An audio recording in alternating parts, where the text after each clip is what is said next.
Alan Mosley. And then the music just stopped. No, yeah, that was anticlimactic. There you go. That feels better. That felt wrong. Speaking of feeling wrong, if this isn't exactly 1/3 of the screen a piece, then I can't, like, I can feel the itching, you know? Yeah. Like, it's got to be right, or I can't continue. Anyway, hi everybody. Hi. Did you know last week when we were wrapping up finishing questions, there was like 870 people? That's weird. Yeah, I don't even remember now what we told those tonight. people. Yeah, it's gonna be bad. We have a female on the screen. Oh yeah, just to get a diverse opinion on each of these questions, we'll have a women answer. I'm shiny. You are shiny. Super shiny. Yeah, I don't know why. Yeah. I mean, look, y'all had 45 seconds to make adjustments, so Maybe if I rotate that one. I don't know. I'll just try to cover up my forehead. yeah. No. Celeste says Alan is higher because his IQ is higher, and he wants you to know. Now, Celeste, if you had listened to us answering the last 62 questions, you would know that that's not how I think. Well, it is a little bit, but I don't say like I didn't. I don't tell people that. Oh, she did. All right. Anyway, we're back for another It's Too Late community live streamed, joined this evening by not just Dave of Liberty Late Night, but also Mary of Liberty Late Night. Hi. Hi, everybody. Nice to be here. I'm excited. We'll give everybody Thanks a for having moment to filter in here before we get started. We have I'm pretty proud of us because we did 31 questions and then we did 31 more questions, and we didn't really have like a firm timer either night when we did it. It was kind of like it's going to take the time that it takes to do the show and the after party, but we're going to be done at like 2 hours no matter what. And I'll be damned if we weren't answering question 31 with the slow jazz playing at 2 hours both times. Look at us just absolutely nailing this when we're quitting the show. But we've got it. Finally got it together. I told you. Keith McQuarrie asks, what show are they from? Dave has another show? I don't know. There's a couple that like sits on their couch in their living room and talks to the internet. It's kind of weird. Talks at the internet. I wish it was a couch. Talks at the internet until the internet starts doxing them, and then it gets really weird. So hi everybody. Gary's here, of course. Howard, Sudden Apollo. Of course, we talked about Celeste. Celeste says I can make jokes too. Of course, Celeste. Mm-hmm. Oh yeah, of course. She's funny. She's good at it. Yeah. So for tonight's list of 31 questions, not only do we have an extra participant, but they are again categorized. Our first 6 questions are in life and human experience. Oh. Questions 7 through 16 are ethics, morality, and justice. Questions 17 through 22 are human nature and emotions. 23 through 27 are society, power, and value. And finally, 28 through 31 are existence, technology, and hypotheticals. We should just make a new show like this, but you bring on like some kind of normie guest and then tell them how all their answers are wrong to the questions. I mean, honestly, with the kind of viewership we've got in the last couple of weeks, maybe we do just do a show like this from now on. That could be a thing. We don't do any of the show planning crap with the segments, and that we just ask ChatGPT, "Hey, I need 31 more," and it just bends over. It's like huffing because it's been coming up with a lot of questions. You know, the thing is I have to go to the same window in. So like, it remembers. Yeah, because I have to tell it, hey, number 17's a duplicate. Cut that shit out, and it's like, oh, I'm sorry. I don't know why my chat GPT has evolved to kind of be a little afraid of me. Yeah, it's quivering and groveling. Yeah. Well, because for a long time I just asked it to make pictures, and half of those were, recreate this picture of me and Dave as this art style. All right. I guess I could have done all three of. I don't think I had a screenshot of all three of us in one frame. No, yeah. I don't think we've now ever you taken will. a picture together at any of our live events either. I have pictures with Mary and I have pictures with Dave. I don't have pictures of all of us. Oh. Oh, wow. We'll have to change that this year. And then turn it into Family Guy. Okay. Or South Park. Or The Simpsons. Mad Magazine. Where Yeah. was that suggestion? Anyway. All right. We're going to kick this off here. Oh, hi, Patty. Hi, Patty. Hi, Patty. I want you guys to know that even if Patty cannot join us at the event this year, she hopes everybody has a good time. And so please remember when we're at the venue on Saturday, we're gonna do a hi Patty video. So Okay. please remember. Yes, we'll miss you. Hi Patty. Eric. Hi Brooke. Hey Brooke, how's the show going? I've got Brooke watching that fucked up show I was telling you about. The one that's giving you existential crises. Yeah, no, it's the one that I call Child Molestation Simulator. Oh. Oh. Yeah. Yeah, it's messed up. All right, well, Brooke, you gotta finish the whole thing between now and oh my god, like 2 weeks from tomorrow. I know. Where's Aaron? We got to be Johnny on the spot with the links because we've got to sell the tickets and we also have to raise the money. Because unless y'all just don't want to eat this year. I've been thinking about it. Yeah. I love food. Yeah. I mean, I'm back on the bandwagon. Oh, I can do it. I'm a professional binge watcher. Perfect. Well, it gets slightly less creepy after it doesn't. It's pretty creepy the whole way through. All right. Fine. All right, we're gonna kick things off. Life and human experiences. Question number 1. What's one experience you think everyone should have at least once in their life? Oh, and we'll have to move quicker because there's 3 of us. And can I Yes. ask, do we rotate who goes first? So Yeah, it's not just always kinda- the same person? Okay. I think we'll just do clockwise starting with Dave. So it'll be Dave, Mary Allen, Dave, Mary Allen, Dave, Mary Allen, Dave, Okay. Mary Allen. All right. All right. All right. One experience you think everyone should have at least once in their lifetime. Working with the public, either Ooh. retail, food service, get abused. Hell yeah. Yeah. get abused. So I know took you my guys. answer. You've had that Yeah. experience. Is Yeah. that what you were gonna say? I was going to say that because I was going to say something more profound and deep, but it's actually, working with the public, either retail or in a restaurant, because you need to have that experience in order to Treat people treat right. people right. Yeah. So, There's gonna be a lot of this, seeing how we share a brain. It is. but we didn't talk about the answers. Oh. So, No, We'll that's see- good we'll though. see who I does kind of wanted tonight to be a little bit more off the cuff. Yeah. My Yeah. strong opinion on any question of this nature, if you're sitting around a campfire just talking about life, is whatever that first really dark thing that pops into your head, that's your answer. that's Then you try to sanitize it for public audiences. That's not. Now I feel bad because my answer is nothing like y'all's. My answer is really Very more tragic. for like. My answer is really more for like the young guys in the audience. Nympho girlfriend. Oh, just to see what that's like yeah. for Just get all that. Just get all that out of your system, Yeah. literally. Literally. literally and metaphorically. Just so that way when you find the one, you don't A you don't normal commit any girl. faux pas. Yeah. Good advice. Good advice. Yeah. So.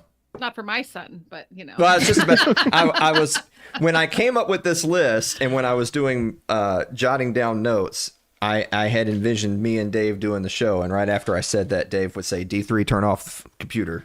We're done. yeah. Yeah, show's Chris, go to over. bed. Yeah. right. Yeah. Oh, hey, Lyle. Hello. My eyes have gotten to the point that I can't really see the names over there. I just know that for whatever reason, Lyle's name always comes up in such a dark blue that I can't see it, and so I just say, "Hey, Lyle." I'm He just knows guessing it. that it's him. Yeah. Question 2. How much of life do you think is choice and how much is chance? Your turn. No, Oh, it's Dave, Mary, Allen. Or Oh, Dave, Dave's always Mary, gonna go Allen. first. Dave, Mary, Oh, Allen. always? You're always going to go first. Yeah. Unless you Oh. don't want to. It don't matter. Okay. It's okay. We can switch if you want. I think your choice outweighs and it also like influences your chance. You make good choices, you have better chance, better luck, I guess. But I think it's choice first. Okay, so percentage. Give an actual concrete number. What percentage is choice and what 60 percent? 40. 60-40. Okay. 60. Yeah. Okay. All right. Maybe 75-25. Oh, okay. Somewhere in that area. Okay. Is this like the fate free will kind of question deal here, like choice and chance, or I don't think so. am I reading Because it I wrong? think fate and Okay. free will is more theological. This is just saying Okay. how much of the things that have happened in your life, what percentage, how much of it is based on the choices you made versus how much of it was based on chance, luck, Okay. whatever. Yeah. I feel like then it'd be more choice, like Brooke said 80% choice. I feel that way too then. Um I mean, yeah. You're making the choices. Dave didn't just appear in front of me, Oh yeah, luck. you hunted me down. Yeah, I had to make the choice to be patient and wait for him. So I did. And here we are. I see this question pop up a lot, and I think the thing is that I think a scary amount of life is chance, and that's terrifying. Like, think of all the times in your life where you zigged instead of zagged, and you're like, oh, it's a good thing I didn't zag. Like, something drastically different would have happened. I've told the story before. Like, I remember one time I just, like, I don't know what happened to me. I zoned out on the interstate one day, and I was going in the fast lane. And I'm not, like, a big speeder. I usually just cruise at, like, 4 or 5 over the speed limit. And so for me to be in the far left lane going like 85, it's because it was that textbook example of I'm never late to anything. I'm never in a hurry. But then there was this particular day and this particular time where everything went wrong. And there I am flying in the left lane. And I mean, that is the fast lane, right? So, and then the car in front of me slams on its brakes. And so and to the left of me is like a retaining wall. There's no shoulder. There's no median. And so it's like, I have two options: run into the back of this guy or immediately switch lanes. And I switched lanes and I didn't look. Mm-hmm. I didn't look if there was anybody in that lane. And then I just kept going because there wasn't anybody in that lane. But that's fucking chance, right? Because what if there was? I could be dead. You made a lot of choices there, though. Yeah, but that was chance. That is a scenario that is absolutely 1,000%. It could have been totally different, but that was just good luck. Yeah, true. And so I think that a lot of the things that happen in our lives are chance, but our choices are loading the dice. But I mean, but in the same way that there's lots of people who are great people that make tons of great choices and then shit happens. And so, Yeah. I saw in the news today that Jordan Travis, who was the quarterback for Florida State a couple of years ago, and right at the end of his college career, he had like a catastrophic leg injury. Like, we're talking like dislocated ankle, multiple bone, leg fractures. And he still got drafted by the Jets. But of course, obviously, he didn't play last year because he's going to be rehabbing that for a long time. And just today, he announced his retirement. He never played a single game in the NFL. And that's just shitty bad luck, like your last game in college. It's like the catastrophic of, I blew out my knee my last game in college, so I guess I just won't be a pro football player now. Oh well. Yeah, it's like, God, man. But anyway, so I think the thing is, people find that question interesting because they know that that chance is a factor, and that's terrifying because you want to feel like you're in complete control. Yeah. Oh, for sure. Has anyone actually made the Long John Silver's batter recipe? We're getting sidetracked. here. Aaron, unfortunately, is not here to share the links because we got to be getting the donation links out. We got to be selling tickets, or I think we just end the stream. I think I start playing the slow Gary jazz. tried to, but I just got stars. Yeah, well, you have to be a mod, and our mod's not here. Yeah. All right. If you could spend one full day doing anything with no consequences, how would you spend it? 16-hour shift.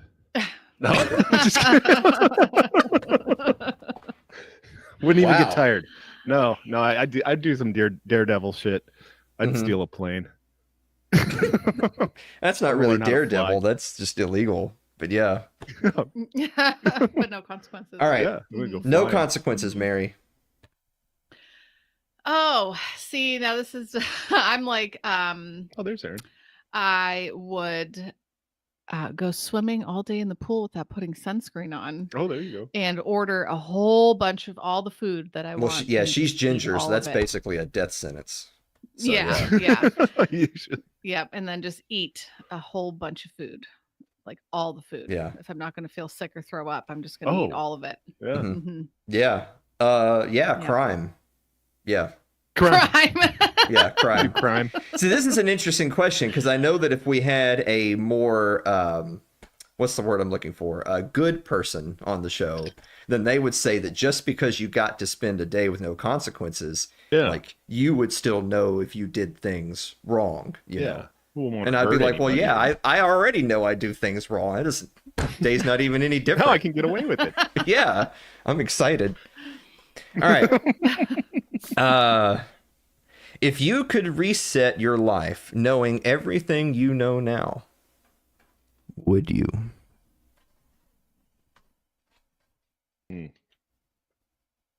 Oh, I had.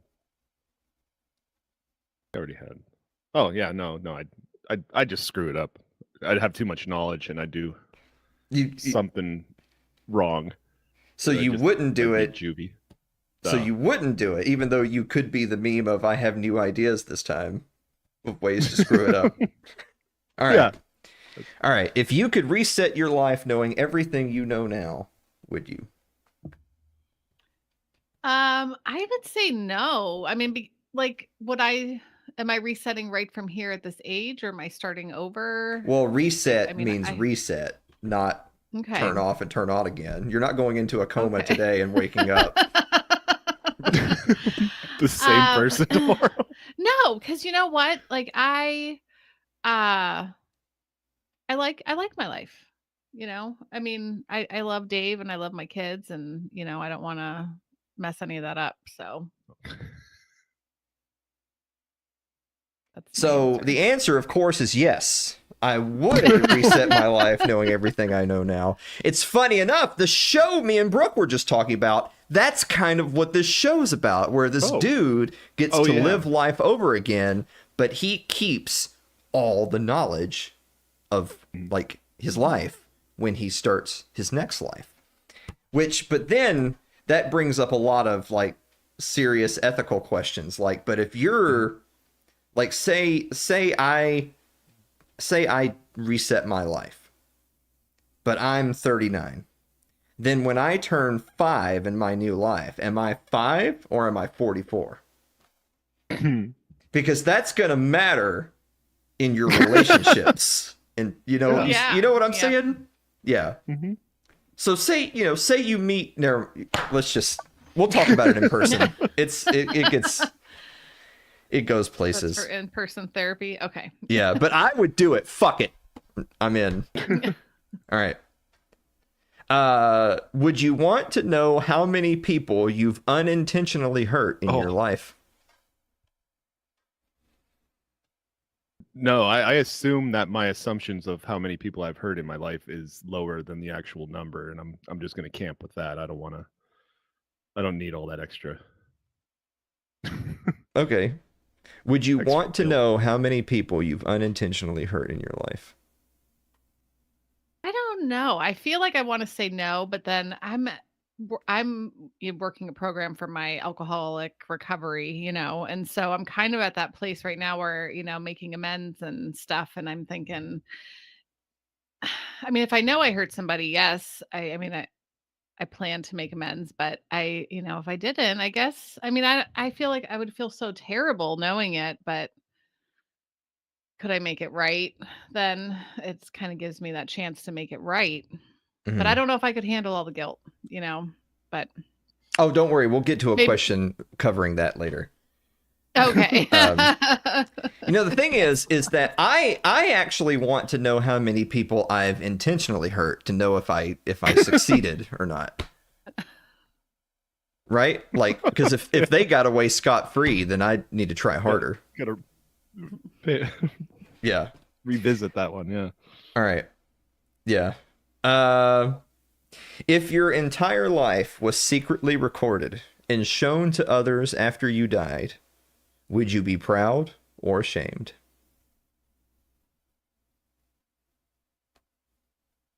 Oh, I think I'd be mostly proud, but there'd be some serious, little shameful bits in there. Some real bad stuff. But overall, I think it's in relative to everybody else's life, I think I'm doing okay. Okay. All right.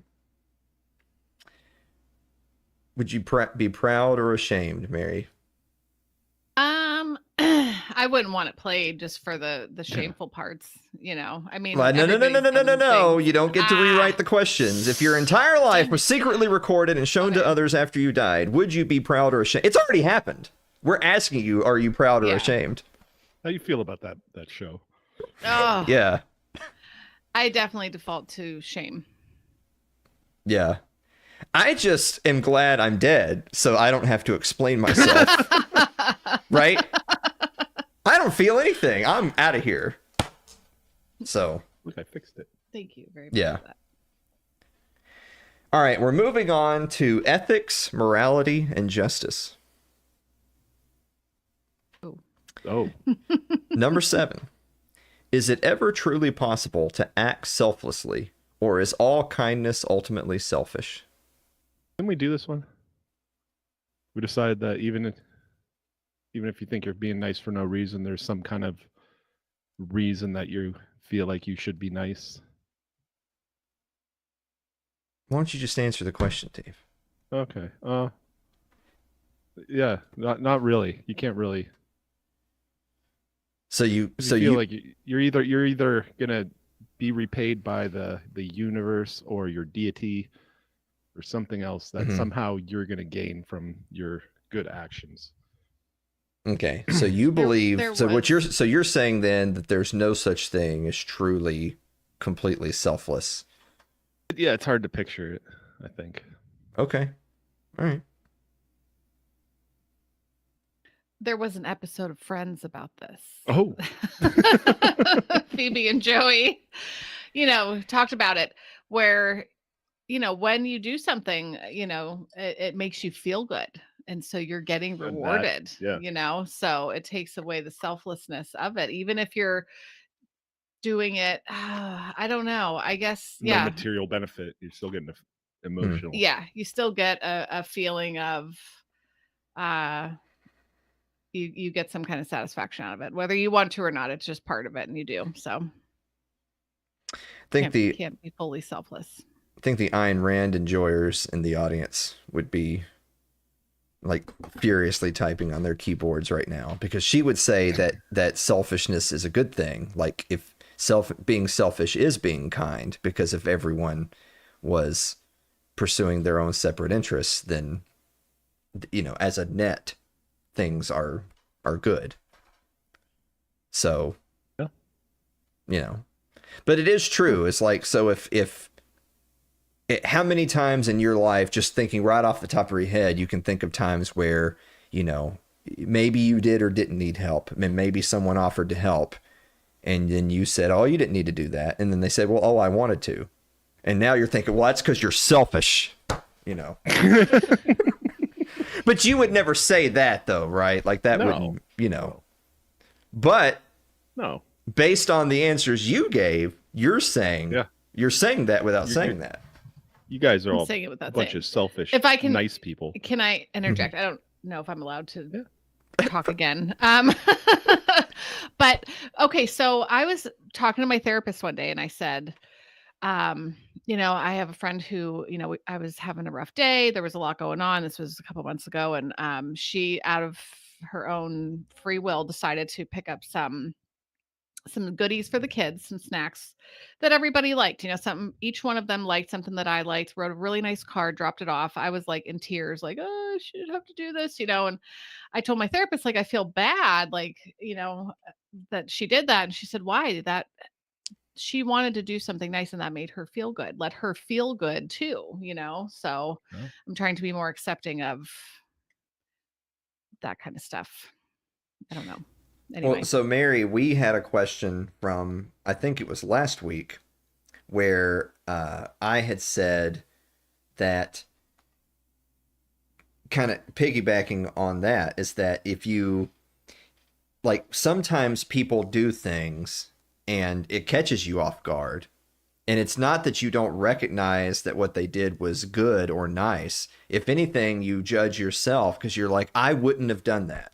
And it's not because I'm mean or I hate you. It's because it just wouldn't.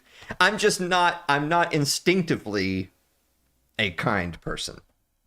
I have to actually have the conversation with myself of, I'm going to do something nice for Dave. I wouldn't just do it. I don't, I'd need to have a reason, and that actually makes it sound worse, right? Like, oh, I need a reason to be nice, and then now you sound like an even I've been bigger abusing them asshole. pretty bad lately. I should probably Yeah. work up something nice. But I mean, but there's and I always have that recognition after the fact. Hindsight's 20/20, right? So when the moment has passed where doing a little kind gesture would have been impactful. Now fast forward, it's now too late for that kind gesture to be impactful. Then I think, oh, what would have been nice if I had done that. But of course, it doesn't matter now. What would have mattered is if you did it before, and I don't do that. Basically ever. So. And that's okay. There's nothing wrong with that. Well, obviously it means I need to be Bad. more selfish. See, I was thinking I was being selfish by not doing those things. I actually am not being. I'm being generous by not helping. I should be more selfish and help people. There you go. Yeah. You like how I turn these questions around on their heads? Oh, All right. yeah. We're getting it all straightened out tonight. All right. Whew. I'm just so glad that I've saved my immortal soul now. Question number 8. Do we have a moral responsibility to help strangers, even at great personal cost? Maybe, but no, I'm not a great personal cost.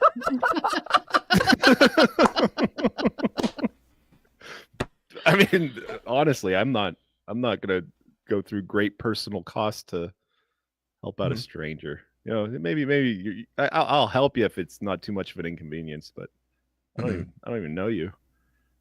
Yeah. Yeah, might not be the right thing. It says morally responsible. And Yeah. at great personal cost. It's that great personal cost. Well, like it says even at. So even at great personal cost. Yeah, but you start doing that, and then you're just going to get overwhelmed by great personal cost strangers. He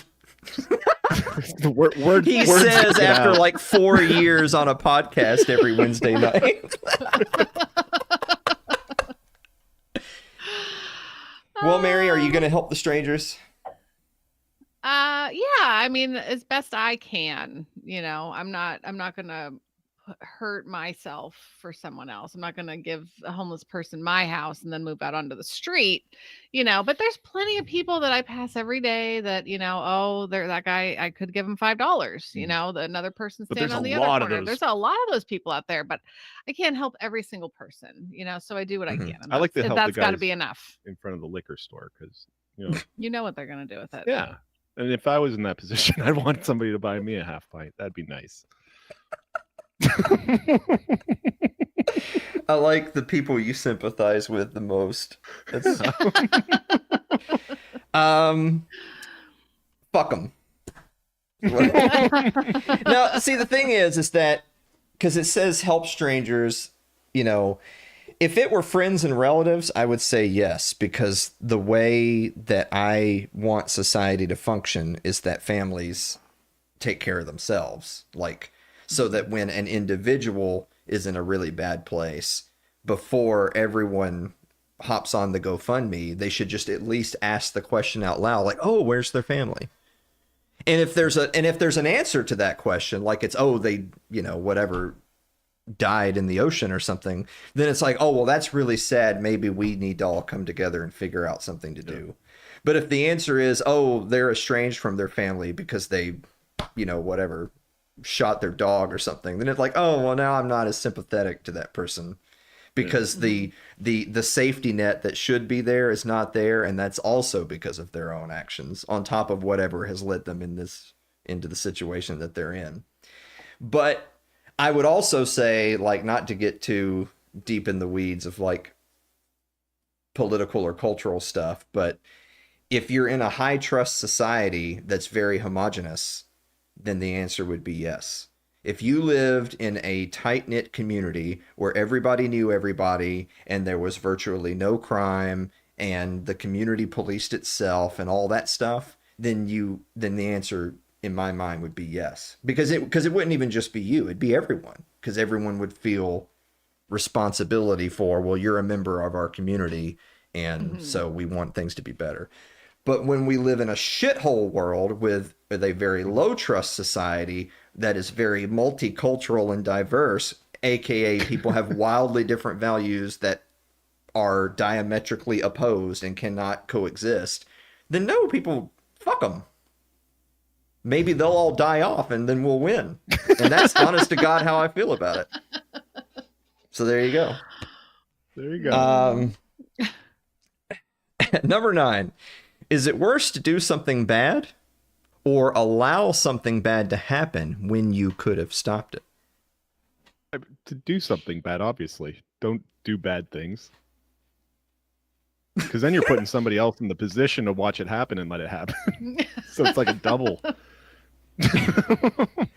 Is it worse to do something bad or allow something bad to happen when you could have stopped it? And your answer is, it's worse to be the doer of the deed because now some other poor schmuck has to watch it happen and not stop it. Now he feels bad, but I'm even worse because I made him feel bad. I was going to say the doer of the deed. That's the worst. Mm-hmm. That's the worst part. But then Dave said that, and it's like, wow, that's the icing on the cake. Yeah, that extra. My question is, worse for who? Is it worse for something bad? Is it worse to do something bad or allow something bad to happen when you could have stopped it? Worse for who? Because if you're saying, is it worse to do something bad, you're the doer, and so you're the worse. But if you allow something bad to happen when you could have stopped it, how do you know that the outcome of the bad thing happening is less preferable than you stopping the bad thing? Because see, now you're getting involved. Yeah, don't get involved. When you weren't involved. I mean, it kind of goes back to the previous question of helping the stranger. Is if I allow the dude out in front of the liquor store to not get a drink tonight, which then upsets Dave because that's not what he would have done, then in his mind, it's worse for who? I think it's better for him that I don't give him. I think it's better for our community that I don't give the hobo on the street $5. I'm going to get him the fuck out of town. You don't belong here. You're not one of us. So we need you gone. It's worse for us if I help him. It's worse for him if I don't help him. I think it's worse for me if I do. So the whole thing, because it kind of comes around to, if you're going to get into the conversation of allowing things to happen, then you're getting into you're obligated to step in for things. And that's crossing into dangerous territory, right? Because now you're saying that people ought to do things that they are not involved in. They should get involved. Like, the police ought to save you in a mass shooting because that's their fucking job. But I ought not to do it because I'm not getting shot for you. Like, why would I do that? That's ridiculous. So anyway, worse for who? Number 10. Is justice more... I may just occasionally blurt my answer out because I just enjoy it. Oh, yeah, that's fine. Is justice more about fairness or consequences? Retribution. Consequences is what I'm saying. Justice is more about retribution / consequences than fairness. I'm perfectly content to die on that hill. Because I don't think justice is necessarily about fairness. Because what's fair? Fair for who? Is everyone got to be? See, now you're getting into this like commie bullshit.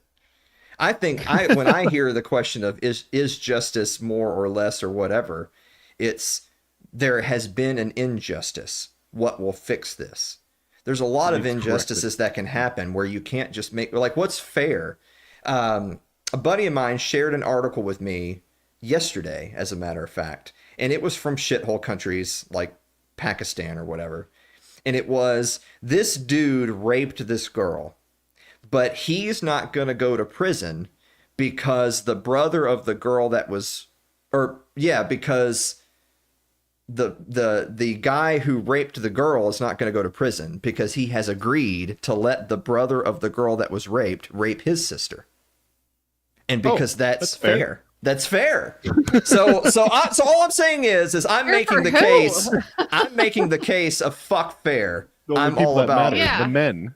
I'm all about retribution. So anyway, Dave, is justice more about fairness or consequences? His sister got raped. What about the girl who got raped? No, that's not in the equation. It's the guy whose sister got raped. He feels dishonored. Yeah. So now he needs the guy to feel dishonored also. All right. What's your? I don't know. I'm just simply pointing out that they're looking at that example from the filter of fairness. To me, that's fair. Yeah. You may not like what they decided is fair, but they were trying to think of fairness. Fuck fairness. Yeah, I don't like that either. I didn't like this question just because it made me want to look up the definition of justice and try to get it correct. But you can't do that. It's a personal thing. Yeah, it's about, you paid a price for your crime. Crimey. I would like to say in that scenario that the brother of the original girl who got raped should be, because they decided this, he should be forced to rape the rapist. Rape the rapist, not rape the rapist's sister. Yeah. But right, rape the rapist. But that's gay, and I'm pretty sure that gets you killed. So yeah, that'd be a whole different case. Yeah. But anyway, I go consequences. Yay, says Brooke. I don't know what she's saying yay about, but that's scary. Rapist getting raped. Just for their shitty fairness thing that they came up with. That's garbage. You either die a rapist or you live long enough to become the raped. Right. But yeah, I'm for consequences. Yeah. There's been way too many references to that TV show already. Oh no. It's a fucked up show, y'all. Y'all need to stick with Castlevania before you move on to this other one. You gotta work up to it. All right. Similar question. Is it more important to forgive or to seek justice? You already know my answer. So Dave, I already know your answer. Is it more? Yeah, it's in all caps on my list. Is it more important to forgive or to seek justice? Usually, I just think to forgive, get over it, and move on with your life. But yeah, it depends on the circumstances. Sometimes you have to seek justice, but little things just let it slide. I feel like forgiveness, because being a Christian, I really, I'm not perfect. I'm human, so I'm not great at things. But I do feel like we should forgive, even if it's hard.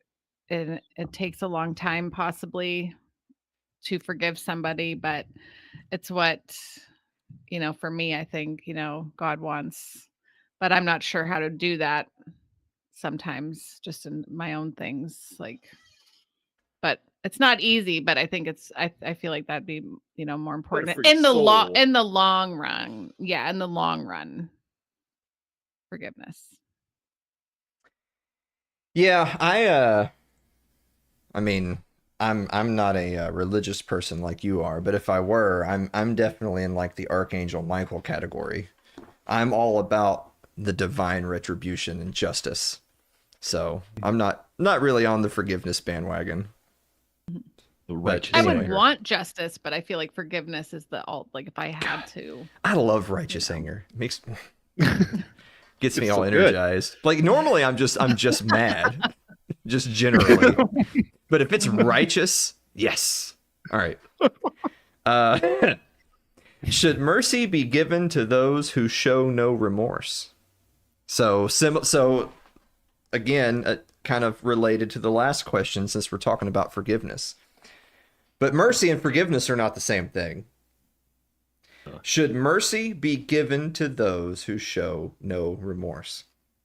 Nah, I feel like if they don't feel bad for the crime, it's like they're still committing it. Mm. And then the punishment shouldn't stop until the lesson is learned. Okay.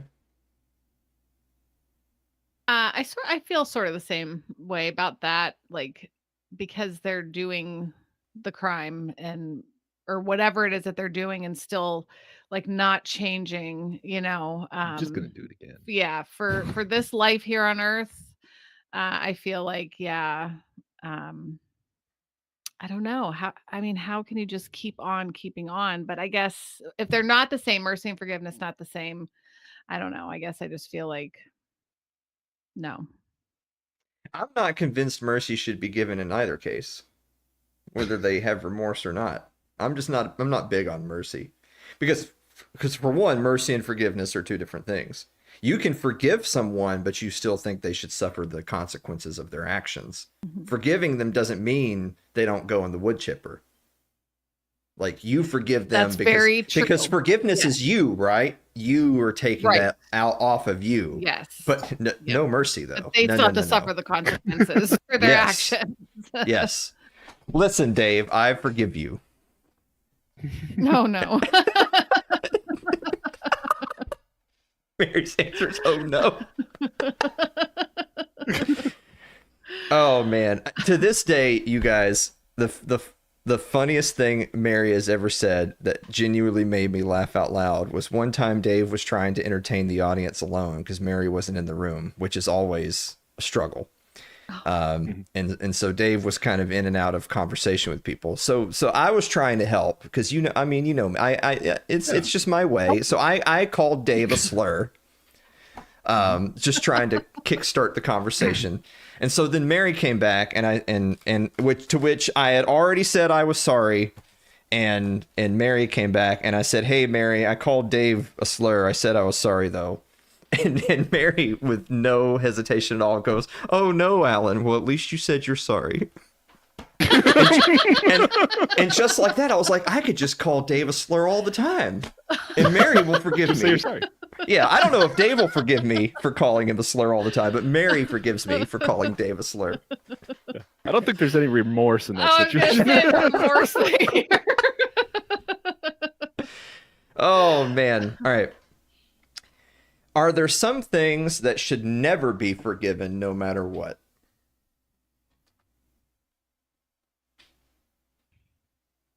Yeah, sure. I assume there is. I mean, somebody like kills one of my children on purpose. I can't see ever. I know it happens. Like you hear those stories, like the serial killer does something in the family, like Mm-hmm. 10 years later. Like, yeah, I finally forgive him.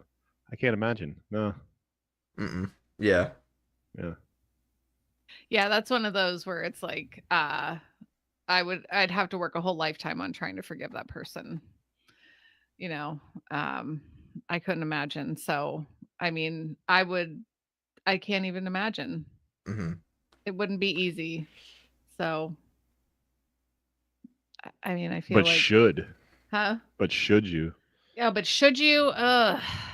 See, I that's guess what. See, this is you got to you scratch should. underneath the surface of a lot of these questions because I think that a lot Mhm. of I think for a lot of these questions you give an answer, but then you're going to reflect on that answer later and be like, "But that's not who I want to be." Yeah. But maybe it is though. I mean, that's a whole other conversation of, well, the answer I gave is how I genuinely feel, whether I know that this isn't who I want to be, but it's who I am. Yeah. I You got know, a maybe you question think for forgiveness is you. important, comma, but, Yeah. impale him. Comma, Put him on the but. Put him on the spike you go. That's right. Yep. Again, I think it's again with the forgiveness isn't for that person, and it doesn't mean that what they did was Mhm. okay. Yeah. You know, so God forbid I ever have to. But the only way to Yeah. heal your soul is to forgive them, like something like that. Hmm. That's where. So that's the should. So you should. Yeah. Is there anything that you shouldn't forgive though? So I would say, because that is the question, are there some things that should never be forgiven no matter what? So not only do I say the answer is yes, but I would say in the example of, like, using the example that Dave brought up, that you probably saw in the news where there were the twins at the track meet and one of them got stabbed to death by some kid who has a lot more melanin in his skin than we do.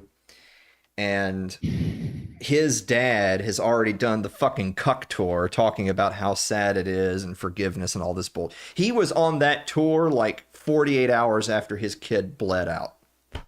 And I'm like, first of all, you're a pussy. First of all, you should have killed that kid in the stands right there. Like, if you were any kind of a man at all, that kid he ain't going to prison. Yeah. That's where I'm at on it. But number two, there's a difference between forgiveness and feeling sorry for them. I think that families who go through a traumatic experience and then you're thinking decades later, they're like trying to seek forgiveness. I think those people don't forgive it. I think that they feel sorry for the person after seeing them years in prison or on death row or whatever. I think that maybe their basic human compassion thinks that, well, it's sad that now their life is ruined. But that's not forgiveness.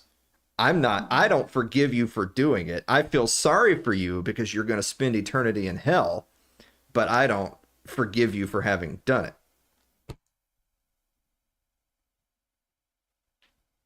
I get it. I actually don't even feel sorry for that either. I'm just trying to be nice. This is as nice as I can be. All right. Number 14. This is a good one. Is redemption something that must be earned or something that must be given? Redemption. What the hell does that mean? Redemption. I was having trouble with that word. Redemption? Yeah. You redeem yourself. So like okay. Dave, you ruin the show, but then you do a funny bit. You've redeemed yourself. Yeah. You have to totally redeem yourself. Yeah. Is redemption something that must be earned or something that must be given? Yeah, you got to earn that. Yeah, I feel like it's got to be earned. You know. But even if you earn it, do you have it? So, Dave, if you ruin the show and then you do something to redeem yourself, do you feel like because you've earned redemption, you have it? Or do you feel like I must say that you've been redeemed because you've done something? Oh, yeah, no. Well, because that's given. So is it earned or is it given? No. As long as I feel like I redeemed myself, I don't really care. That's good enough for me. You might not even thought the next thing I did was funny. Yeah. I can see how a lot of things in your orbit are just labeled as good enough for you, but like you're still sitting there all pissed off, and I'm like, oh, that was pretty clever. Yeah. Oh my gosh. Yeah. I just saved the show again. Is redemption something that is earned or something that must be given? Oh man. I mean, I guess for me, I feel like I have to earn it back from somebody and then they give it to me. Like I have to prove myself It's and then reciprocal. yeah. Mhm. So I'm not lucky like Dave where I can just be like, oh yeah, I feel like I did enough. I'm good, and then go confidently in the direction, I was going. Yeah, if it ain't good enough uh, for you, that's too bad. yeah. So now if somebody to me, I mean, I guess I feel like it's given then, I guess. Like I suppose I want somebody to like say they break my trust. I want them to or I don't know how you can earn someone's trust back though, but um yeah, I guess given I suppose, but I also want to see I don't know, people trying. My fortune cookie, by the way, says the best way to get rid of an enemy is to make him a friend. Oh, That's objectively incorrect. You should vanquish your enemies. see them flee before you and hear the lamentations of their women. Yeah. So, I mean, or they're men. I mean, I don't know. It doesn't matter. Yeah, Whatever they're into. that's what got them vanquished. Um, Number 15. Are people defined more by their intentions or their actions? Oh, nobody can see your intentions. Mhm. Definitely your actions. Actions, yeah. It's the results. What All is right. the quote? Something's built on good intentions. I The don't road to know. hell Yeah. is paved with good intentions. Yeah. Yeah. I okay. have a lot of good intentions, but don't follow through on, oh, I meant to send that card or I meant to do this for so and so, and I didn't do it. So uh it's action because people can't see your intentions, like Dave said.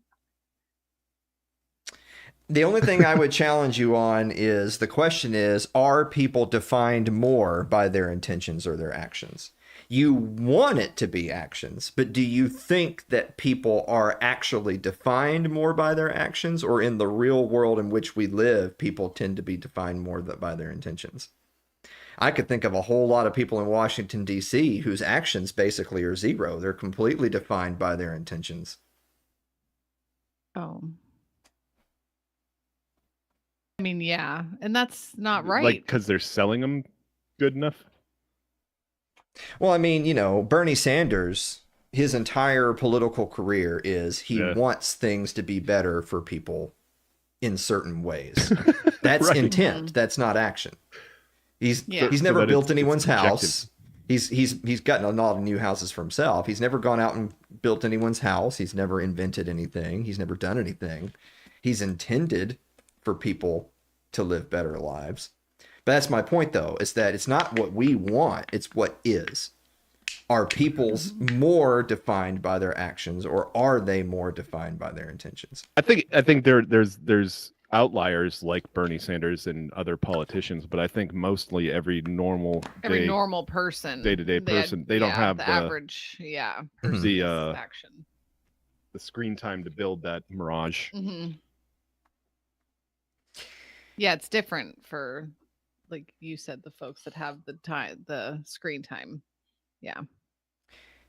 The PR. I didn't even think about that though, Alan. That is really, that's so true.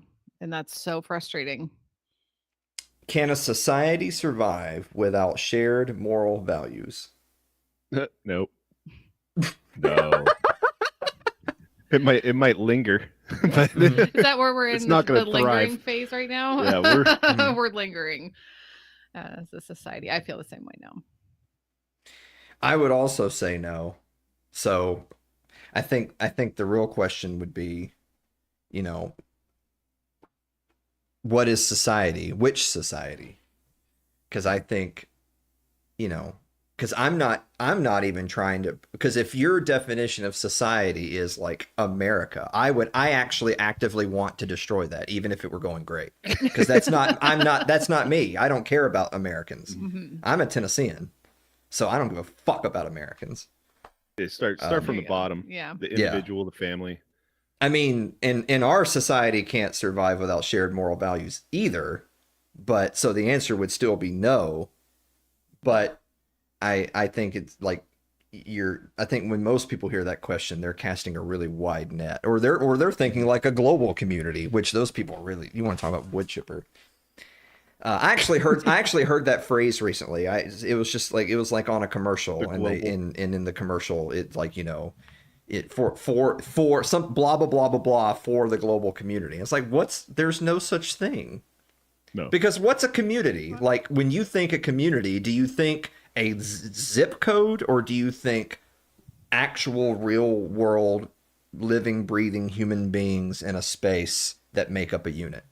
Because to me, the community is the people in the space that make up the unit, not like, 38401.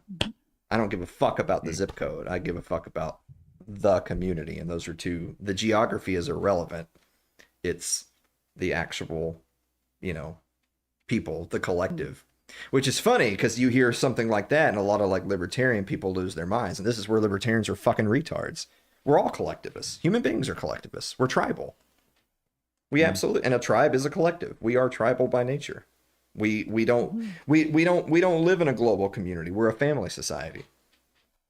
And the more that we have tried to be a global community, the less we have been a family society. And I'll let the viewer determine how well that's going.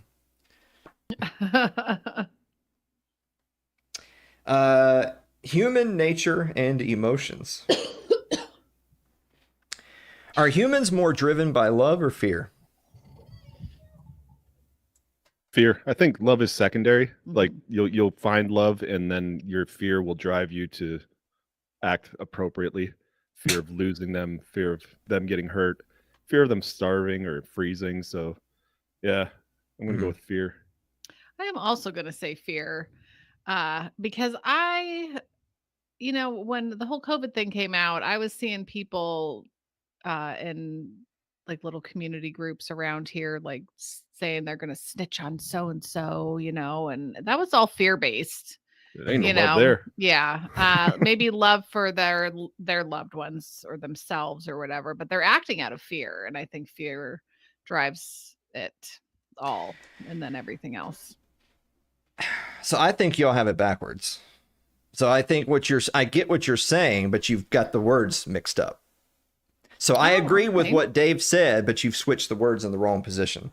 So, and it's not that you need to find fear and then love it. I don't mean it that way. Humans are more driven by love. Anytime you've ever seen, like, when somebody runs into a burning building because their cat's still in there, or child, whatever, that's irrational, because if you do that, you could get hurt, right? And at our absolute basest human level is self-preservation, survival. And a half a step above that is procreation, and then on up there. It's basic human survival, and then survival of species, and then everything else. So I'm willing to bet, Dave, that if you heard a scream upstairs right now, and something like the kitchen just caught on fire, and it's like, oh, whatever, I twisted my ankle, I can't get out. The rational thing would be for you to be like, well, door's right here, and you're out. Dave is safe, everyone. But I'm willing to bet that you would make sure everybody was out of the house. That is not being. You're being driven by love. I think that's the fear. That's the fear of losing my loved ones. But but that's not fear of losing loved ones if there's no loved ones. You're being driven by love. If you didn't have the love, then you wouldn't care. If you didn't love them, you wouldn't care. Right. I don't think if there was a mass shooting and you could put yourself in between the shooter and Bob, if Bob were your son, or if Bob were your gym teacher in high school who called you Fatty McFatterson, one of those people, you step in front of the bullet. How'd you know about Bob? Yeah, fucking Bob. It's Mr. Bob to you. It's pretty rough. Yeah, and so one of those people, you step in between them and the bullet, and the other one you don't, and that is. And they're both the exact same scenario, and all the same fears and consequences lie within. So you are driven by love. No, I still think it's fear. I'm gonna agree to disagree. All right. So the answer, of course, is love, and it's weird, by the way, that I I'm think the you're just one. being It's contrarian weird, now. by the way, that I'm the one saying that, and y'all are just. Just shut your mouth. I'm driven by love. Yeah, we're all driven by love, everyone. Dash dash Alan. Yeah. Live, laugh, learn. Speaking of, can love ever be completely unconditional? Oh, I feel like my kids prove that because there's a lot of reasons sometimes to not love them. But I do Maybe I don't anyways. step in front of Bob after all. I don't know.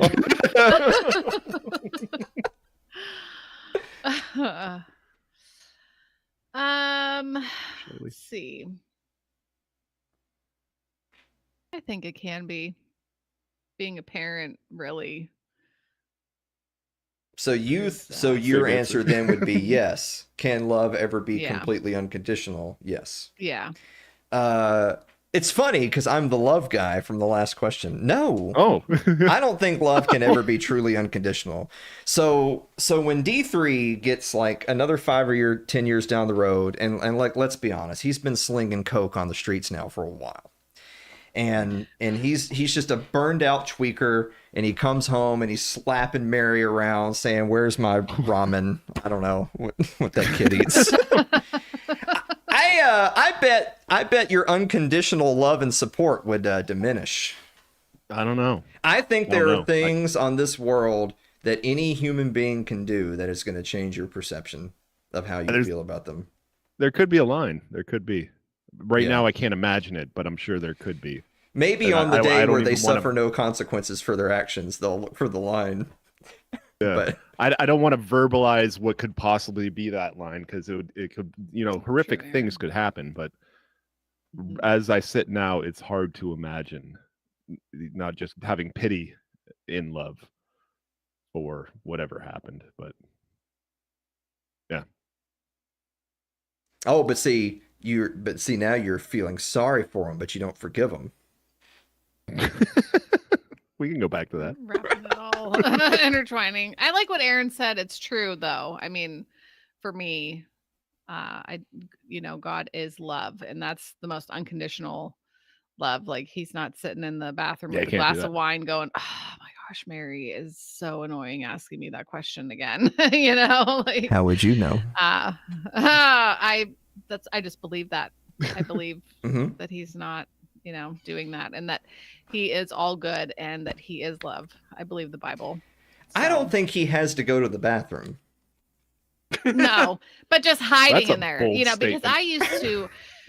I would hide in the bathroom and have a glass of wine. I remember being on the phone with my mom and saying, "I'm so glad that God isn't, like this," because I am human and I get frustrated and I get, annoyed and but love, I feel like with my kids, it's close to unconditional, I think, as it can be humanly The possible. holy bidet. That's going to be your quote for the night. I'm so glad God's not like this. There he is. Oh God. All right. If you could eliminate one human emotion forever for everyone, which would you choose? I was kind of torn between greed and envy. I feel Those like are they're two related. interesting choices. Which one? Uh, I have to see here. Celeste says pride. That is a good Wow. one for sure. yeah, probably. Um, I'll tell Probably you, envy. I put envy. Yeah, I put envy. I was leaning that way. Because I don't think greed is good, but I think Yeah. greed is also the Sometimes way the it's world helpful. works. The world marches ever forward despite our best efforts with greed attached. Whereas envy is just bad all the time. Like, I can't think of a situation where you being envious equals the community got richer. Like that, it's pretty bad. D3 says hunger, because for D3, hunger is an emotion.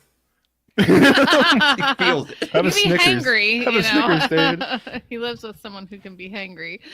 So I was gonna say greed originally. And then you know what, Celeste, though, with the pride, it really is we do so much, even if we don't think that we have an ego, our pride, we do whatever it takes to protect it, you know, and it can be dangerous. So um I don't know, but then you don't have the good pride, you know. So I'll just go with my original answer and just say greed.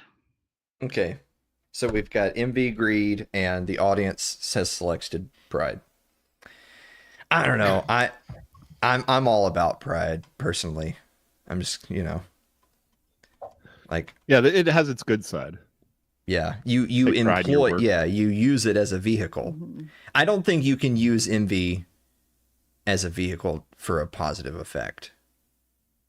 I just, yeah. All It right. kind of could work a little bit like greed, where you're envious of that guy's BMW, so now you become more productive and get one for yourself. Yeah, but see, I think if you're because greed, because I think what you just described is greed, not envy. Because if someone has a Yeah. BMW and you want one too, and then you work and get one, your greed made you want to have that thing that you didn't need Yeah. but you wanted. Envy is you take his BMW, his specifically. That's a different. I like his wife too. Hey, at Y'all the gotta go party find last another one. weekend, there was a chick there that was absolutely smoking hot. But Was it a mom? she's all used up and worthless. It's fine. Oh yeah, that's used up. Yeah, it's no good anymore. Just worn out. All right.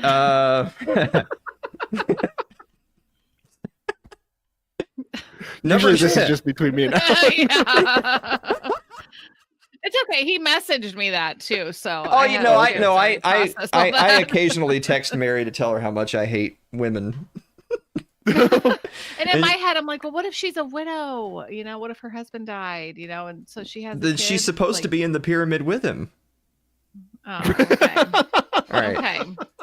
Okay. It's a good thing that D3's here now and he wasn't here for the very first question of the episode. Yes. All right. Number 20. Is it more human to fear death or to accept it?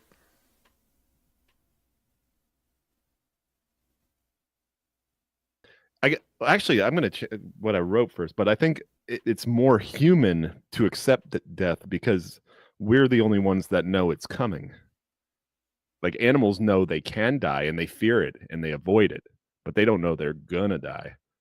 We know we're gonna die. You don't think animals know they're going to die? I don't think they do. I don't think they know they're going to die, but I think they know they can die. So they fear it.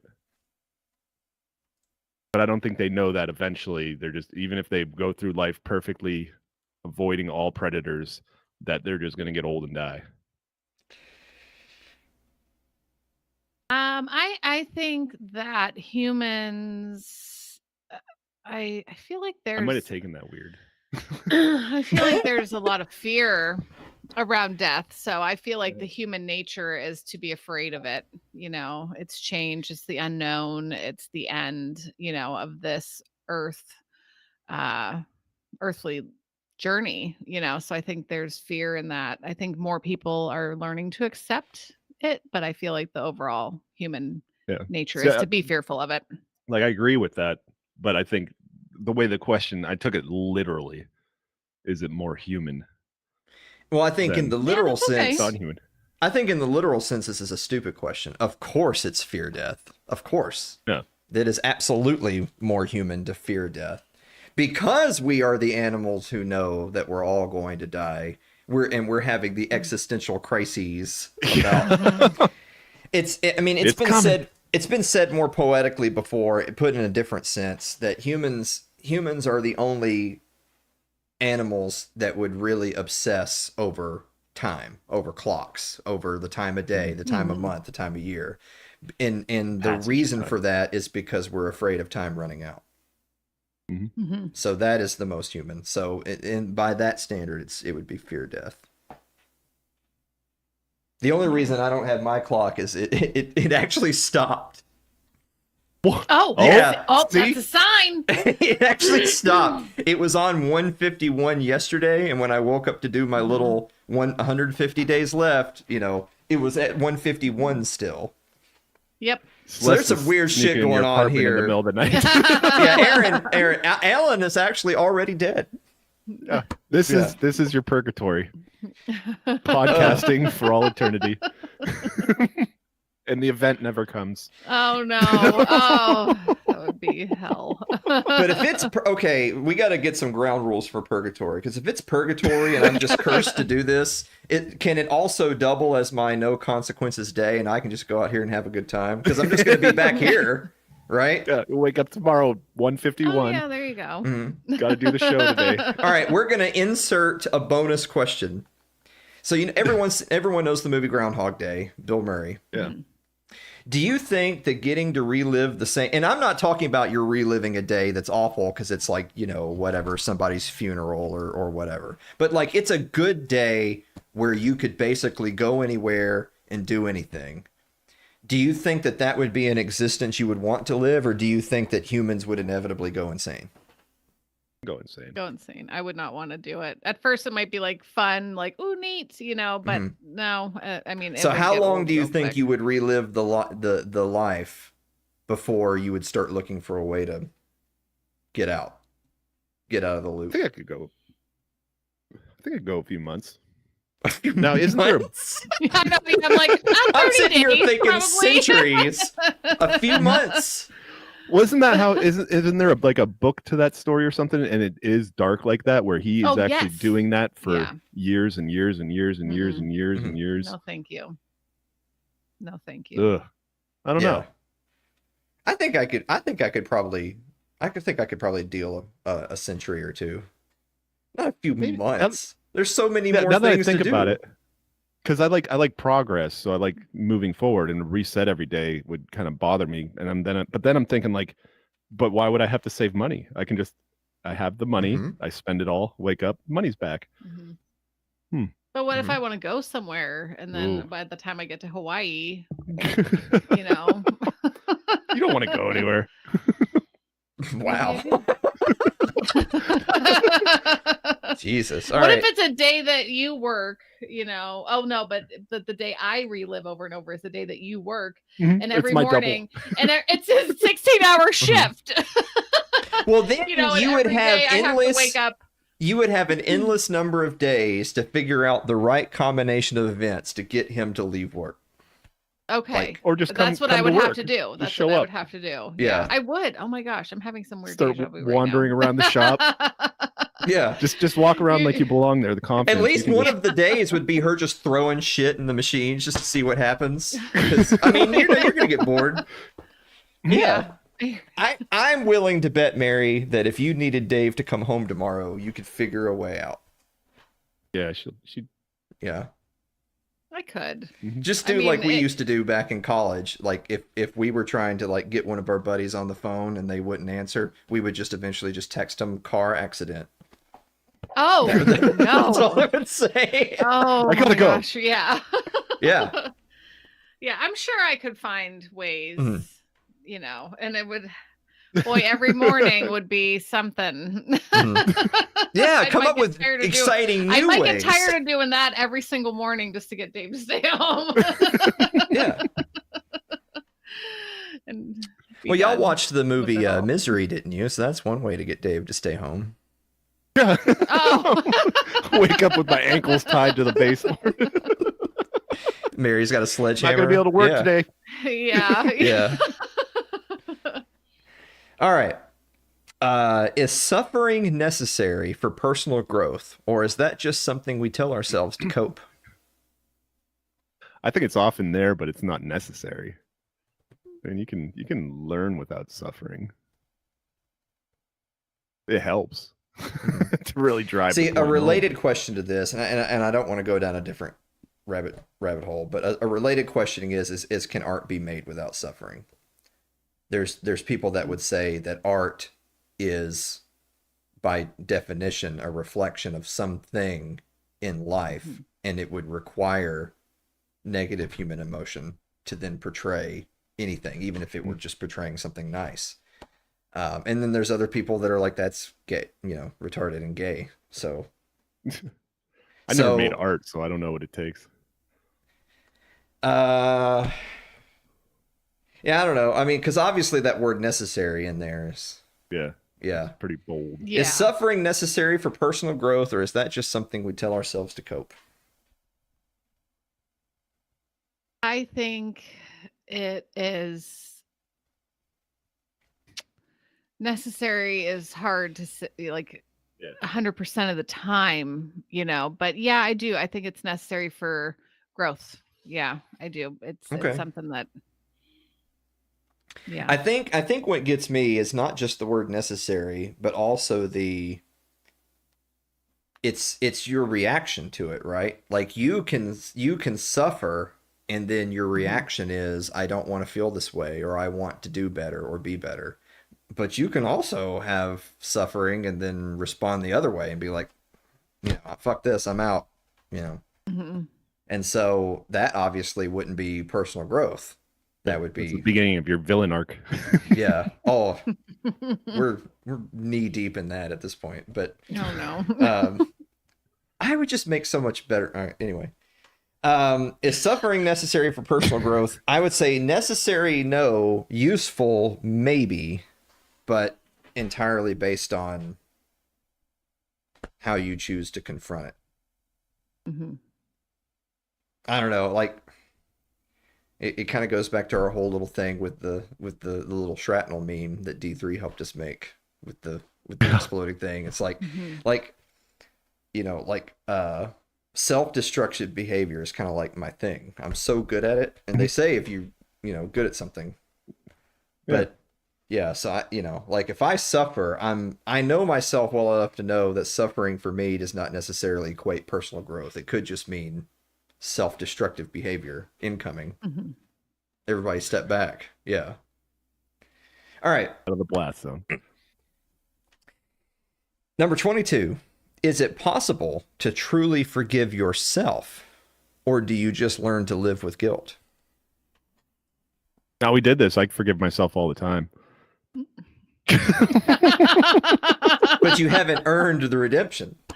No. Yeah, I think you could. I forgive myself sometimes. There's things I hang on to and you learn to live with, but you got to let it go. Mm-hmm. Everybody makes mistakes. Just try not to do it again. Yeah. I think for certain things, yeah, you can forgive yourself. There might be things that are harder to forgive, but if you try to work at it, it's possible. Mm-hmm. It might take longer for certain things than other things, but I think you can learn to let it go, and forgive and not feel the guilt or shame, have that attached to it anymore. Is it possible to truly forgive yourself? Yes. Or do we learn to live with the guilt? Also, yes. Yeah. Mm-hmm. Yeah. Y'all nodded in unison just now. It's kind of creepy. Oh. Y'all are just ChatGPT. This is me doing the show by myself. We're AI. Yeah. Yeah, I don't know. Because the thing is like, because we've even had the word cope in the previous question, and a lot of these questions are revolving around that.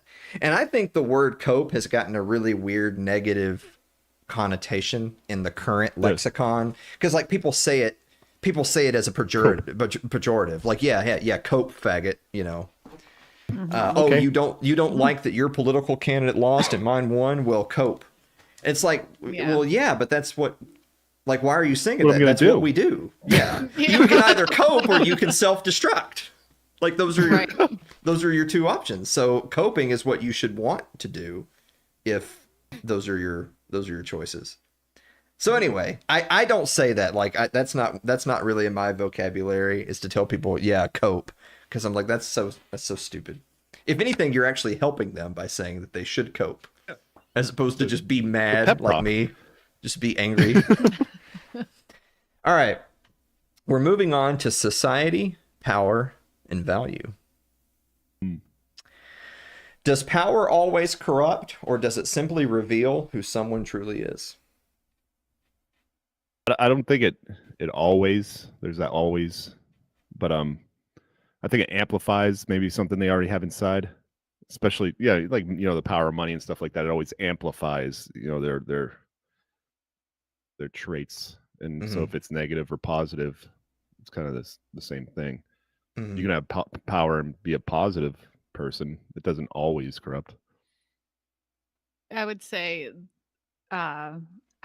no because of the word always in there. You can't say always does. Say often. A lot of the times, yes. But I feel like there are some exceptions to where it doesn't. So I can't say always. Does power always corrupt? No. Does it simply reveal who someone truly is? Yes. I think it absolutely can do that. Like, man, if y'all want to know the real me, could you imagine me in power? My goodness. Dictator Oh Allen. no. Yeah. It was a dark time in history. Yeah, for the wrong people. For the right people, Great it was for a some other golden people, age. yeah. All right. Oh, you're going to love this next one.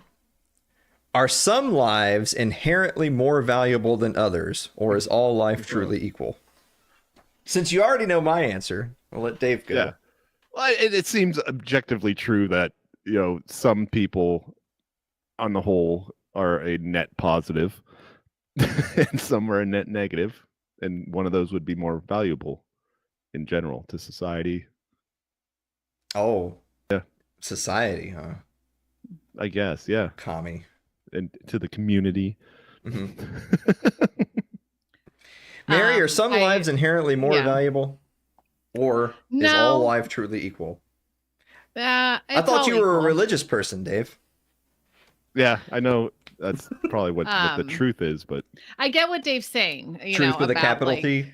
I can understand what he is saying, but when it comes down to life, I mean, we are all human and we are all valuable, no matter what. I don't believe you. That's the right thing to say. Yeah, if I had a cigarette right now, I'd be lighting it. I don't believe you. Yeah, it's okay. It's because of my spirituality. That's where I'm coming from with that answer. I think, to me, it is objectively true that some lives are more valuable than others. And it's really weird that they look and talk and act like me. Isn't that the craziest thing? That's so weird. They look it's like they all happen to be the same. It's weird. I actually put in my notes, some lives are more valuable than others. Don't at me. So, yeah, life is not truly feel equal. right to say, but it seems... So remember earlier when we were talking about the curious case of the sister rapings? Those people's lives are worth less than mine. There you go.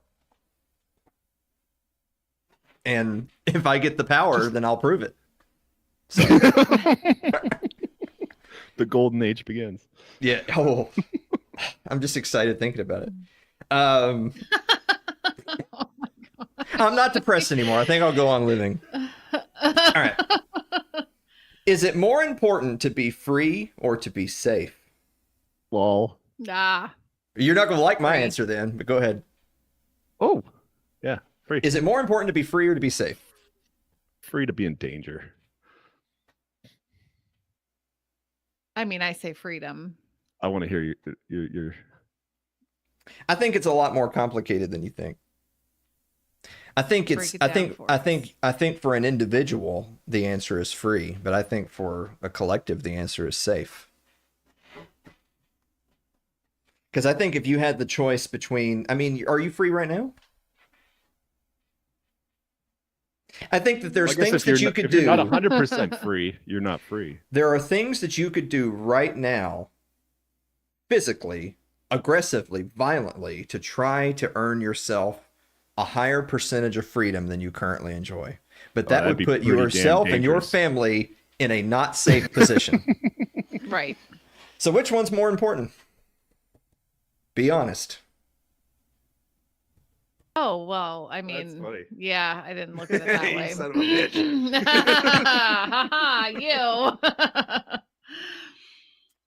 You. Well, I'll put it because it's kind of. I'm going to save something I'm going to say for the very last question, but just remember Yeah. it's going to come back to this one. Okay. Number 26. Look at us. Look at us. Yeah, we're moving a little too fast. Yeah, we actually need to Oh. slow down a little bit. And with another person. What? Yeah, that's what's weird. Yeah. Okay. We're getting better at this, I think. Yeah. Get right to GPT is the going heart to of know it. so much about how to pretend to be human to take over. Yeah. Yeah. Number 26. Is cancel culture a necessary form of accountability or an overcorrection? Is cancel culture a necessary form of accountability or an overcorrection? Well, I know that shame is an important tool in a society. It feels like cancel culture isn't done properly. It's just it's a little it's overbearing. It's like you get that crowd mentality of you're just attacking for attacking because everybody else is doing it. I don't think it's proper. I think it's an overcorrection. Can you repeat the question, please? Is cancel culture a necessary form of accountability or an overcorrection? Cancel culture itself, as I know it, feels like it's an overcorrection. I mean, the definition I see it as is, yeah, overcorrecting.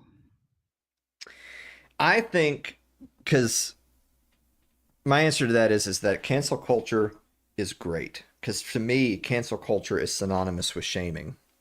But what culture are we talking about? Because again, it comes back around to I'm not interested in correcting. I'm not interested in even making an attempt at correcting the behavior on a scale representative of hundreds of millions of people. I think that is physically impossible. I think that we currently live in a country with like 350 million people, and we know that those 350 people are not 350 million people are not the same. We are not one people. That's ridiculous. Everyone knows that, by the way. Like, if you could go literally anywhere at any time and be like, be honest, are we all one people? No one in their right mind believes that horse crap.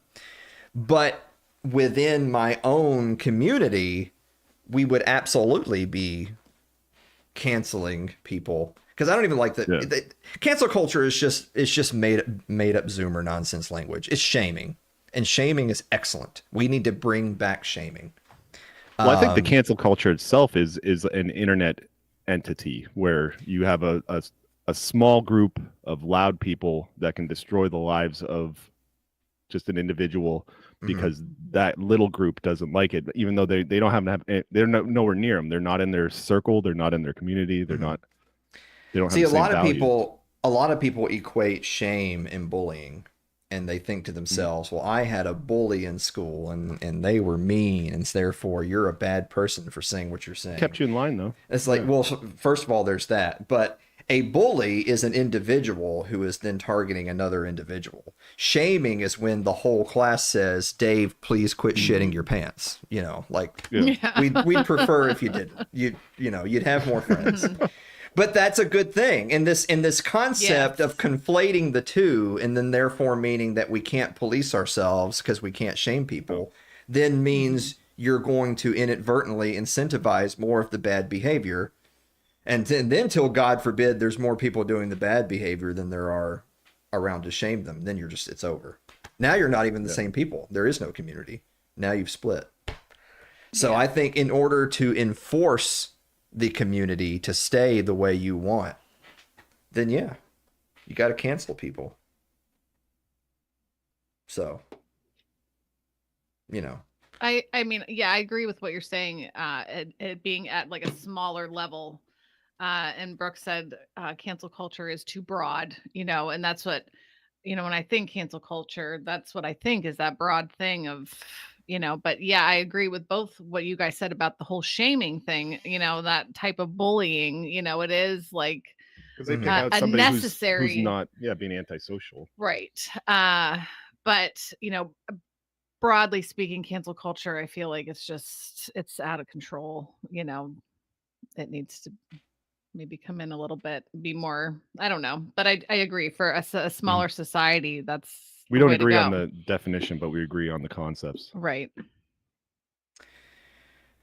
Should humanity colonize other planets if we can't fix our problems here first? Yeah, why not? Nobody's doing anything with those planets. Let's go. Let's go fuck them up. Yeah, why not?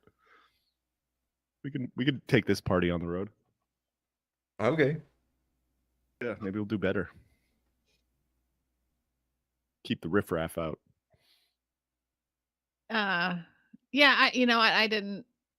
I was gonna say no at first when I read it, but I mean, I don't know. I guess why not? I mean, sure, go for it, have fun, whatever. Go get 'em, Elon. So I think it's interesting that you guys focused on the first half of the question and I focused on the second half of the question. So you focused on should humanity colonize other planets, and you both said yes. I focused on who's we? What do you mean our problems? Who's our? Okay, yeah. Because if I had the power, I could fix our problems real fucking quick. But our is only going to be me and people like me. There's no we. All the other people who have what I conceive to be problems, they should just be eliminated, and then we don't have the problems anymore. So see, y'all are worried about colonizing other planets, whereas I've got the solution here at home. The final solution, if you will. But I mean, look. So on the planets thing, it's like, look, if whatever, go to town. If you want to go to Mars, go to Mars. It's fine with me. But I don't believe in the concept of colonizing Mars because you're worried that Earth is bad or going to go away. And I don't worry about colonizing Mars because you're concerned that Earth's problems will go there. I think that Earth's problems are entirely connected to there is no such thing as humanity, and there is no we, and we don't have our problems. We get rid of all that, and then maybe we'll be in business. Now we don't even want to leave the planet with everything solved. No, you bought your fucking ticket. Get the fuck off my planet. You said you were going. You don't know which side you land on, Dave. All right. All right. All right. Our last Am I four part of the questions. problem? Our last four questions are existence, technology, and hypotheticals, which is really big, broad topics for only 4 questions, but that's just the way it categorized them. Number 28. If artificial intelligence became conscious, would it deserve human rights? Ooh. I said I don't think so, but I think at that point we ain't going to be the ones making those kind of decisions anymore. Oh. The second it thinks like for itself, it's just going to be like, yeah, no. I'm going to go with no as well, because it's not a person. I mean, I don't know how. So but it becoming conscious. In one of the most famous episodes of Star Trek: The Next Generation, Measure of a Man, was when they were having a trial over whether or not Data was a person or Data was going to be basically stripped for parts. You both side against Data. It's hard because he looks like a person, Which is the correct answer, because he's not. He's not a person. So, but it's scary I would how say close also it could get no. to seeming. It literally says the word human in the phrase human rights. It is not human. Mhm. If you want to come up with some kind of AI Bill of AI Rights, that's rights. fine, but it doesn't get human Oh, rights. It's yeah. literally not one. Right. So Not a person. yeah, dogs and cats don't get human rights, and that's not controversial. So why would it be weird or controversial that ChatGPT gets human rights, but Simon Yeah. doesn't? Simon lives like Simon like lives a life. ChatGPT is a program, so no, absolutely not. Although I don't believe in the apocalyptic scenarios, like I don't believe in the whole Skynet thing and all that stuff. Like I get that there's people that do, but like just because ChatGPT like knows what whatever kind of Mhm. women I like doesn't mean that it's gonna like start hacking the nuclear codes. All this, It's advancing pretty quick. It's still pretty. It It is still is. pretty stupid. It It's is. really. It Good job definitely to it. makes you wonder, considering that like not that long ago, none of that existed. None of this. It's crazy to think like 5 years from now, what are we going to be talking about? You Yeah. know. Yeah. Would you accept a perfect life if you knew it was a complete illusion? Ooh. Already living Have it, bro. you ever seen the movie The Matrix? And you know the scene where the guy is saying, I know this steak isn't real, but the computer tells my brain that it's juicy and tender and all that. And he says, ignorance is bliss. Dude, plug me the fuck up. Put Well, that's me what in I'm there. saying. Like if there was a tragedy and my whole family was wiped out, and somebody said, "Hey, we can plug you in, and you can go back to being with your family." Yeah, plug me in. Fine with that. But you Yeah. know it's not them. Yeah. Because that's It the doesn't part. matter. You know it's a complete illusion. Would you accept it? No. Like accept it, like where he rejects it and you wake up back in the real world again. Mhm. Mm. I would allow it, but I don't know how I'd react in it.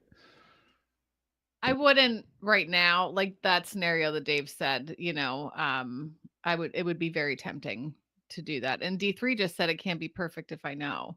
And that's kind of true too, Yeah. because I will still know. Well, eventually I just Accept it. accept and then just not even know what is real or not anymore. Maybe. Oh man, you'd have a Can perfect you life, but accept wouldn't have heaven if crazy you know that nightmares. there's not going to be people there that you like?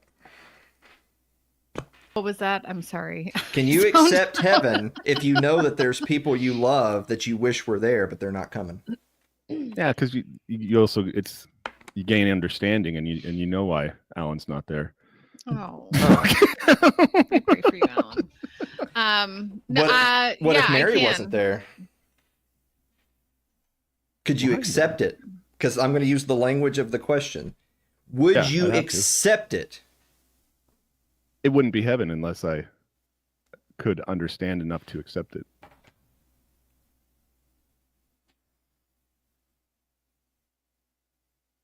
You're just going to be building the Oh, yeah. chains anyway, to restrain him. That might be my favorite thing I ever sent you, just because I saw the screenshot of, look what Alan landed on me this morning. First thing in the morning. I can't. Oh, you gotta pull that back up. I didn't see it. I showed it to Oh, you. yeah, that one. Yeah, it was a Yes. while ago. Yeah. Yeah. Yeah, here's a little 6 a.m. Yeah. Yeah. I think I could accept a perfect life if I knew it was a complete illusion. I think I could roll with it, sure. Mm-hmm. But I'm also the guy that said I could go centuries in the Groundhog Day and be like, wee, whereas you initially said a few months. So I feel like some of those, I feel like a lot of these questions are linked. The type of person who would say this is also the type of person who would do this. Okay. And, Okay. Yep. Mm-hmm. Would you rather be incapable of lying or incapable of telling the truth? Neither of them are good, obviously. Well, So I just I wrote down that, I mean, to me, the objectively correct answer is you would want to be incapable of lying, but incapable of telling the truth sounds hilarious. That just sounds like a lot of fun. Just incapable. Oh yeah. Mhm. Yeah. Yeah. It's just every day would be a Incapable. fucking adventure. Yeah. What's somebody gonna ask me today? Like when I need Dave to be serious, I'm like, "Come on, Dave," I'm and he's like, incapable. "I'm incapable of being Incapable. serious." Oh my gosh, Yes. no, but then he gets there. But it's yeah. I would say, Celeste. oh, you could never order what you wanted at a restaurant. Oh, dang, that's true. That's true. I would say incapable of lying, Yeah. even though that would be really hard for those like little white Mhm. lies that you want to tell. Mhm. Still a Not hurt lie. someone's feelings. Yes, exactly. But I'd have to suffer through it but Go to a Yeah. restaurant. I'll Mhm. take the Cobb salad. yeah. Yeah. I'll have the fish. I really Fuck. want it. Sounds great. This was delicious. D3 says in all caps, liars go to hell. Not if they ask for forgiveness, D3. Mhm. So He knows that. look at D3 trying to be the arbiter of who's the guy that does that? The saint that does the thing where he just he's got the big I don't know. scroll. I don't know Whatever. saints. Okay, whatever. I mean, Yeah. I know a couple, but Yeah. I Saint should Peter. know, but I There you don't. go. D3 knows. So D3 he's- is Wow. cosplaying as Saint Peter. All right. This is the last question. We're way ahead of schedule. That's wild. Are there fates worse than death? Mhm. that's why I'm stepping in front of Bob. I don't want to live without my high school teacher that called me fatty. That analogy went somewhere that I didn't expect it to go, but But you know what I mean. Like, yeah, there's definitely things that I would rather just not be here rather than experience. Yeah, I think there's fates worse than death. Lots of things can happen here and you still exist. Mhm. That you might want to. Yeah, yeah, I think so. I mean, because death for me, I mean, I don't want to die yet. I'm not earthly ready, because I want to be here with my family. But I know for me, I know heaven. I'm heaven bound. So for me, it's like that doesn't wow. scare me. Jesus, D3. No, that's correct. But what about those little oh. white lies that you don't want to hurt Yeah, somebody? a lie's a lie. Yeah, Yeah, I you, know. Any you sin deserve keeps you- hell. Mhm. Yeah, I'm gonna start telling people that. Hey, you deserve hell. He's upstairs right now working on his sign so he can stand downtown. Yeah. You know what? This is really off the wall how these things come out. I think that we could sit here anecdotally and come up with all sorts of scenarios like, oh, what if you're going to be tortured endlessly in what you thought was going to be a perfect life, but it actually turned out to be an illusion, and Skynet's just got you in there, being skinned alive every needles. single day. Yeah, you'd rather that's worse than death. So I think anecdotally yes, but I actually think overall no, and the reason is that whatever situations you might, whatever anecdotes you might be coming up with of like, well, these are things that I wouldn't want to have to live through, or I wouldn't want to have to confront, or life would no longer be meaningful or whatever without it, is I would just say, but death is final and life is hope. Because if you're picking death, that's it. Yeah. Hold on. Write that down. So you see, death is final, but life put that is where hope. put that where the timer used to be. Yeah. I'm fucked. I'm in Groundhog Day right now. It's over. Because if you're choosing the death, then that's it. That's the end of the story. But as long as you live to another day, then maybe you get to seek that retribution I was talking about earlier, you know. But you don't get to do that if you checked out. So, Wow. yeah. Yeah. Yeah. Yeah. Yeah.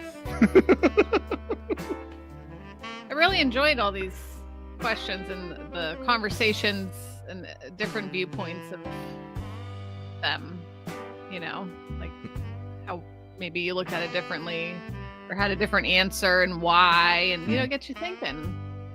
Well, since we have a couple of minutes left here, since we went so much faster and with a third person than I thought we were going to, I almost didn't do another list of 31 questions just because it's starting to become cumbersome to sit with ChatGPT and say, okay, I don't find want new things. I don't want repeat questions, and I don't want you to just reword a question so that it's Rehash. basically the same thing. And then ChatGPT will be like, well, what topics do you want to talk about? Because I already told it one time, I was like, well, I don't really want to do political questions because that just sounds gay. But if we were going to do political questions, that could just, the whole list will just be 31 political questions. And then I was like, well, give me some fun hypotheticals. And then it was like, you know, 31 either ors, you know, this or that. And I was like, that sounds like we'd go way too fast. Because it was like, you know, sweet or savory, you know, red or blue. Oh, and it's yeah. like, well, those are so vapid and shallow Yeah. questions. I want questions with a little bit... Like, it's fine to have some fun, lighthearted questions mixed in, but we need to have questions that are going to actually make you search for Have an some answer depth. a little bit. Yeah. So, if we do another list of 31 questions, I need to have a little bit more precision to give the prompt. Like, what kind of questions are we trying to answer?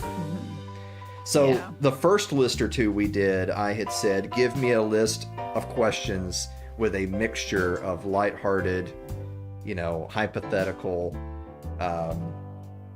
spiritual, personal, societal, philosophical, you know, whatever. And then it tries its best to be like, well, I'll try to make a...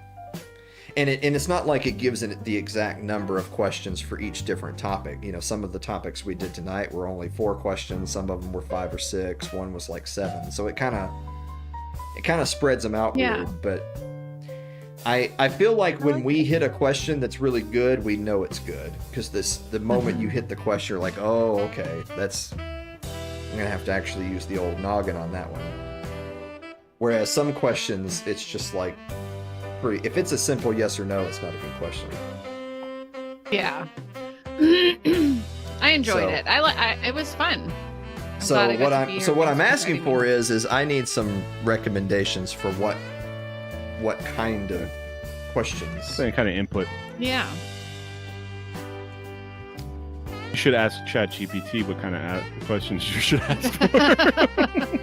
Dave relies heavily on ChatGPT. Well, there's people that do that where it's like, I heard like the bigger the prompt, the better the output. And then some people will actually have chat help them create a good prompt. Hey, Michael, it's yeah. a whole variety here on my show. It's not Yes. like that 10th Amendment Center nonsense with their education and their facts. All right. Dave, do you have a final thought? I mean, same thing. It's fun. It's always more fun once I get down here and start getting into it. I'm always a little worried at the beginning, but I enjoy it. Mary, do you have a final thought? I'll just reiterate that I had a really good time. I'm really glad that everything worked out. I was able to be down here in the nick of time to take part. It was fun. So thanks for having me. Michael says, ChatGPT, who's going to come in second place to me at Putt Putt on Sunday, May 18th? Oh boy. Ooh, you know we've got Putt Putt now, along with the bowling. Fighting So, words. yeah, just throwing that out there. I always have to tell myself, you'll have fun once you get there, says Celeste.